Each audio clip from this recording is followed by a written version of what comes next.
I was so caught up in the hustle. I worked those long days. I worked weekends. I worked while I was on vacation. So basically I was taking workations. And at dinner time, my phone was never too far off because, of course, I had to jump on notifications right away. And over time, the challenges just became more and more difficult to the point where they weren't enjoyable because I had no energy in the tank. I had nothing left to give. So I don't want you to think that I'm against hustling. I'm against hustling in the way where it eats at your relationships, it eats at your health, it prevents you from enjoying your hobbies, it depletes you of energy, and it depletes you of that joy for life. That's not good. That hustle is that feeling of having to be constantly moving, constantly driving and striving for success.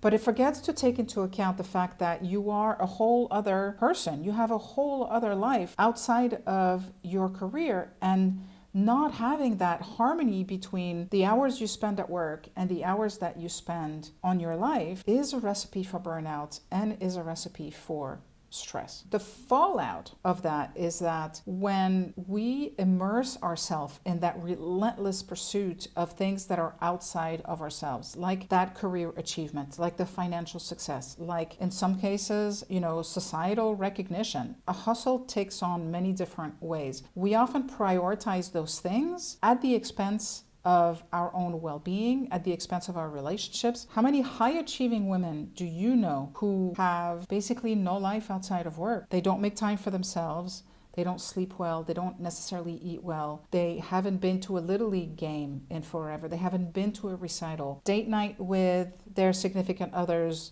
is non-existent. That's not a life. That's the wrong side of hustling.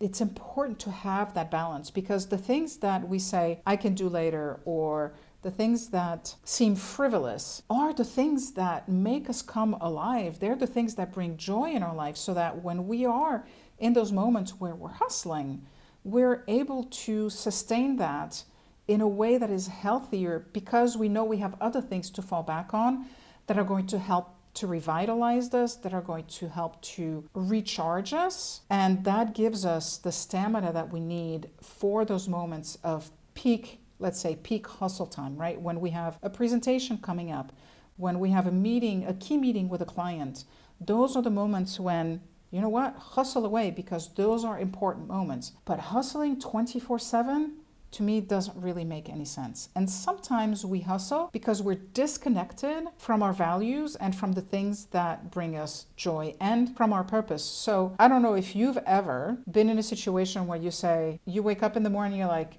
oh, please tell me there's more to life than this.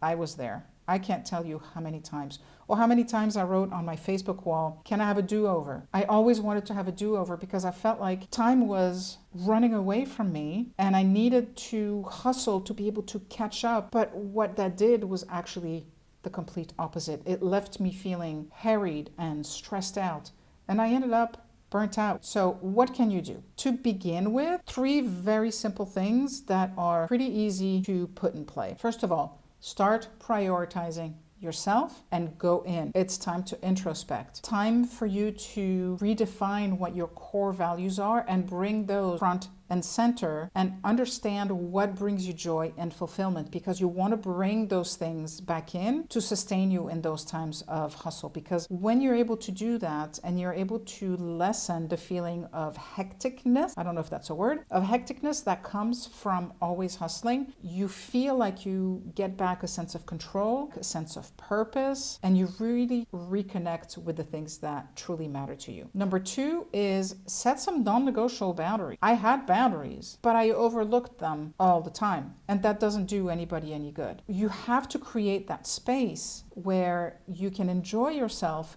and you can work hard. Work hard, play hard. Right now, we're working hard. We forget that the other side of the equation and the other side of the coin is playing hard, because that's what brings that balance. You're prioritizing everything except for you. And if you don't do it, nobody else will. Prioritize in a way that brings you joy, in a way that makes you feel like you're achieving.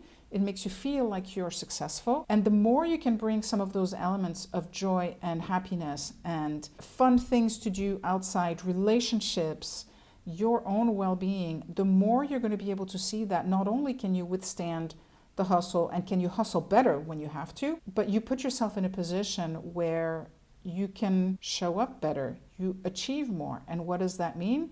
That means next time your next promotion comes up, maybe you can ask for a bigger raise. So it's all of these things are interconnected. And the last thing I want to share, number 3, is don't try to change everything at once. Start with you. Start with your health, start with your well-being. And while it may feel selfish, it's foundational, because only when you're vibrant, only when you feel abundant, and when you have that abundant energy, are you going to be able to dedicate the time to the other things in your life besides work. Now, I just want to leave you with this.